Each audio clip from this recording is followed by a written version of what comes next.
Hello students, भारतीय अर्थशास्त्र में अपन मुद्रा और मुद्रास्फीति की बात कर रहे थे।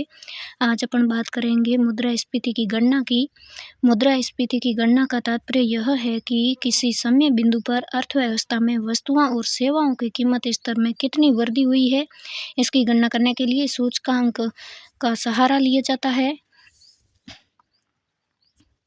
सूचकांक अंकों की ऐसी श्रृंखला जो कि समय समय पर और स्थान स्थान पर वस्तुओं और सेवाओं की कीमत स्तर में होने वाले परिवर्तन का आंकलन करते हैं, उसे सूचकांक कहते हैं। भारत में मुद्रास्फीति की गणना हेतु दो सूचकांक काम में लिए जाते हैं। एक है थोक मूल्य सूचकांक यानी कि WPI और एक है उपभोक्ता मूल्य सूचकांक, ये है CPI। सबसे पहले अपन बात करते हैं थोक मूल्य सूचकांक की। इसका प्रकाशक उद्योग एवं वाणिज्य मंत्रालय करता है। जारीकर्ता इसके आर्थिक सलाहकार कार्यालय है। इसमें केवल वस्तुओं को शामिल किया जाता है। इसमें खाद्य वस्तुओं का भार बहुत कम होता है। WPI में वर्तमान में कुल 697 वस्तुएं शामिल है। भारत में मुद्रास्फीति के आंकलन हेतु WPI को अपनाया गया है।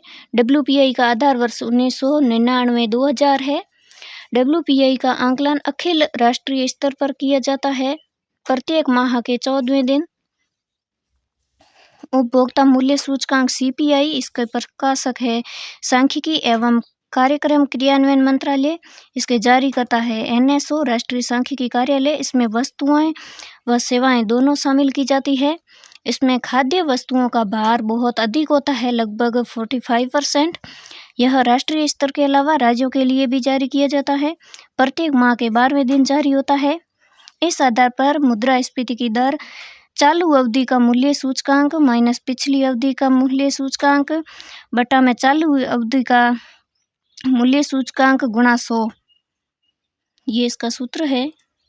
अब अपन बात करते हैं मुद्रास्फीति के प्रभाव की। मुद्रास्फीति का प्रभाव समाज के अलग अलग वर्गों पर अलग अलग होता है। समाज के कुछ वर्गों पर इसका सकारात्मक और कुछ वर्गों पर इसका नकारात्मक प्रभाव पड़ता है। उपभोक्ता वर्ग को हानि और उत्पादक वर्ग को लाभ होता है। मुद्रास्फीति के दौरान ऋणी को लाभ और ऋणदाता को हानि होती है। निश्चित आय वर्ग को हानि होती है। खुली मजदूरी वर्ग को लाभ होता है। माल के स्टॉकर्स को लाभ होता है। बचत व निवेश पर प्रतिकूल प्रभाव पड़ता है। मुद्रास्फीति के दौरान सबसे न्यूनतम हानि वाला वर्ग पेंशनधारी वर्ग है। अब अपन बात करते हैं मुद्रास्फीति पर नियंत्रण, मुद्रा के मूल्य में परिवर्तन के उपाय, आर्थिक स्थायित्व की नीतियां या फिर कीमत स्थिरता की नीतियां। किसी भी अर्थव्यवस्था में मुद्रा का मूल्य स्थिर नहीं रहता और न ही कोई अर्थव्यवस्था मुद्रा के मूल्य में होने वाले परिवर्तन को उपस्थित होने से रोक सकती है। अर्थात किसी अर्थव्यवस्था में अल्पकालीन समय में तेजी के बाद मंदी और मंदी के बाद तेजी का दौर आता व जाता रहता है। इसी क्रम में दीर्घकालीन अवस्था में मुद्रास्फीति के बाद अस्फीति और अस्फीति के बाद स्फीति का दौर आता जाता रहता है। अर्थव्यवस्था के लिए यह संभव नहीं है कि इन अर्थव्यवस्था की उपस्थिति को आने से रोका जा सके। अर्थव्यवस्था द्वारा इन अवस्थाओं को आने से रोका तो नहीं जा सकता, लेकिन इनका उपचार अवश्य किया जा सकता है। अर्थव्यवस्था के लिए कहा जाता है कि मुद्रास्फीति एक बुराई है, जबकि मुद्रा अस्फीति एक अभिशाप है।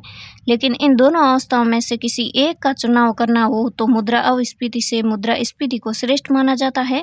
अर्थात मुद्रा का मूल्य परिवर्तित होता रहता है, जिसे नियंत्रित करने के लिए भारत में 2 प्रकार की नीतियाँ लागू की गई है।